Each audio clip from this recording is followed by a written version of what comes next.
I suppose music and musicals and things were always sort of around growing up. Like, we watched a lot of VeggieTales, which was a Christian animated show with music and singing vegetables, and shows like So You Think You Can Dance and like High School Musical and all of the Disney movies that you could possibly imagine. So I come from a big family, and music was always sort of around, and we were always sort of performing in-house. So I think it stuck with me. And then I found out that I could actually do it outside of the house, and it seemed to work out. I was in and out of dance growing up, and I sang a lot on the school bus. And then I danced on a Palms dance team in high school. It's kind of like cheer, but without the clapping. And my friend on the Palms team took me to see the fall musical that year, which was Adam's Family. And I was like, huh, I could do that. And so I came back the next year, and for my last 2 years of high school, I did theater. And then I got into a school for it, and I went for a year before starting in Little Shop of Horrors, the off-Broadway revival that's still running today. Exciting and spooky and so much fun and so much new. I feel like I'm still catching up and learning things that you would have learned in college, but learning on the job. 6 months after getting Little Shop, the pandemic happened. So I'd been doing it for a very short time before coming back, and I did it for another 6 months before getting 6. And after that, it was just one thing after the other. So grateful and sleepy. This summer, funny enough, was was the time that I set aside as, this is when I will rest. I will get in bed and not come out until September, or unless somebody says, let's go to the beach. But I ended up here instead. And I am now seeing how much of a blessing it is and how glad I am that I came here. I had no idea how much I needed this for my spirit. I think New York theater circuit can be so grueling and brutal and plentiful. It can be very good for you, and I was so tired and burnt out from just how intense working like that out there was, and it put me in a place of thinking that maybe this is not what I'm supposed to be doing. Maybe I don't know, maybe I'm bad at this, or maybe it's not just for me. And so the break that I was taking was to see if, I still wanted it when I came back, if I still had that sort of love for it. And I said no to this a few times because I auditioned for it when they first had the Broadway company 2 years ago, right before I got Gypsy. And so when they circled back around, I was like, I really need to rest. And my agent put his dad hat on and said, this is going to be good for you. And he was right. He was right. Because what a group of people. What a town.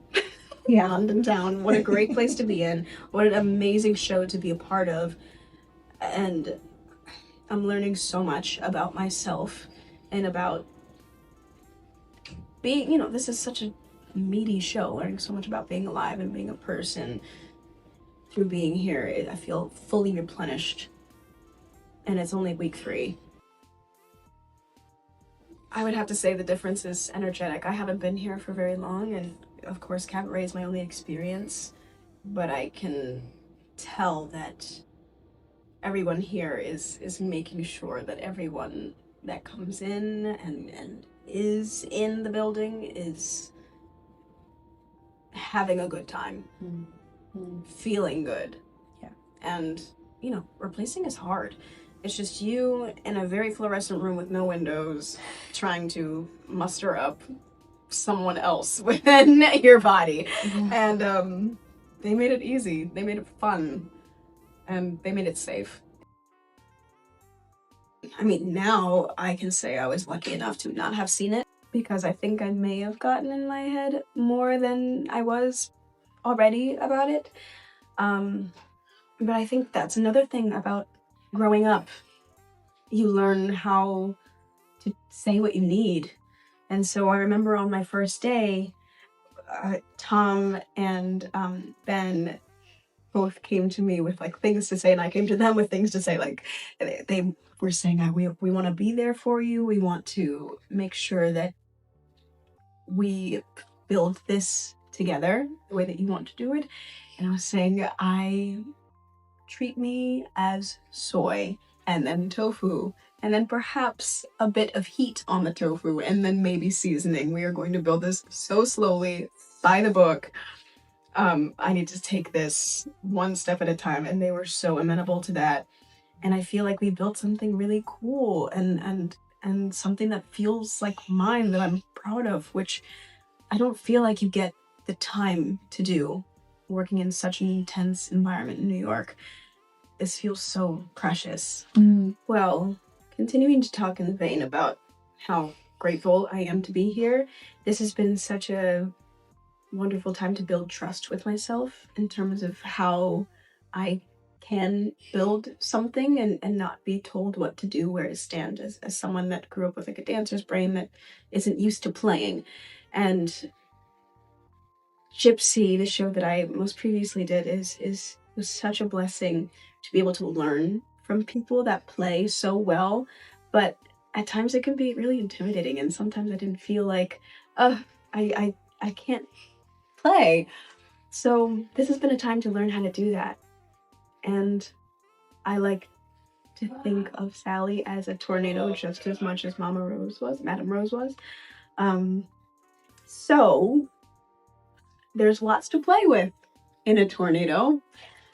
And I'm looking forward to being in that whirlpool and not locking myself down to anything specific. I do see a lot of similarities between the two of us. I'm very grateful to say I don't see a lot of similarities in other ways between the two of us. But I think Cabaret is such a good and timeless show because it is essentially, no matter what time period, and it just happens to be timely right now, but no matter where you put it, who you put it in front of, who you put inside of it, it's always going to be a truth about how humans engage with the truth and how they navigate their life once confronted with it. And that's, I think, what all good art does, but it's just personified really, really well in the MC. And the second act in the show, you see each of the main characters face it and see what they do after doing so. And all of the build-up and the 2 hours of the first act really pays off once you see those moments. So I think being Sally is such a good mirror to remind me of all the facets of being human and how I run or face truth. You know, it's like having a gremlin staring at you in the back of your head saying, you know, what would you do? I think Audrey and Sally are both women that we get to watch how they navigate surviving. It's not often that we get to see them be a mess like that. Usually nowadays we see lots of characters of strong women empowered and finding themselves and having self-actualization moments.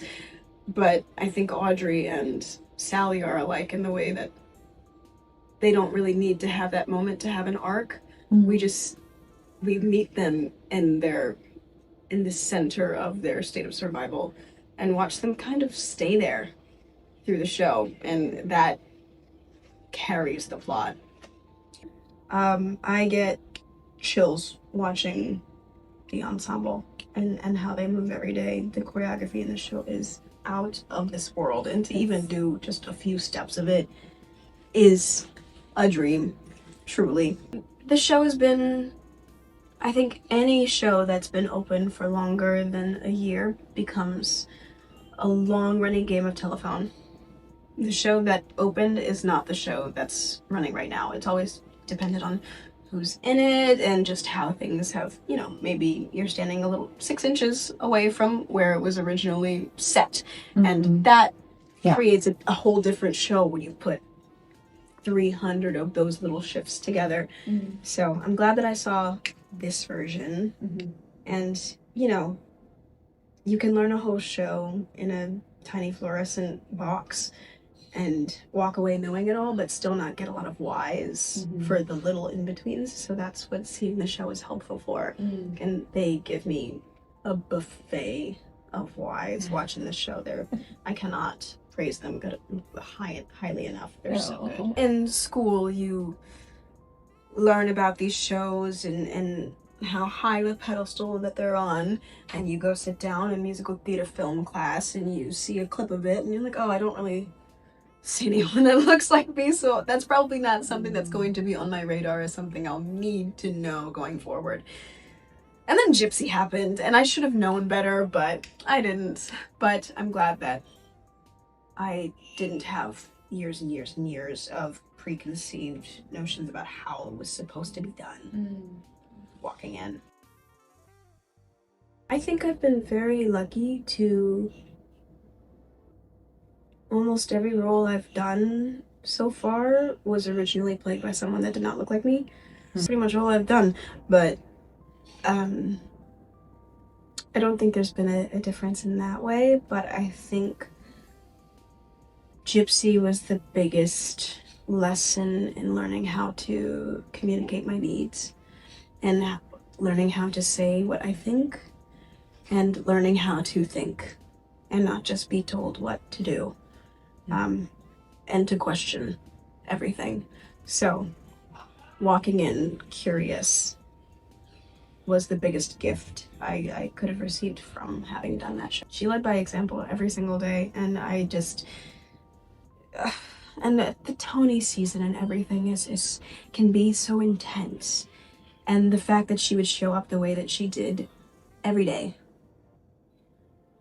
and if I was ever tired, I would wipe the crust out of my eyes, put on my costume, and go to work. She's here, so let me do it too. And there's a level of resilience that comes with that, and you do your best work when you show up.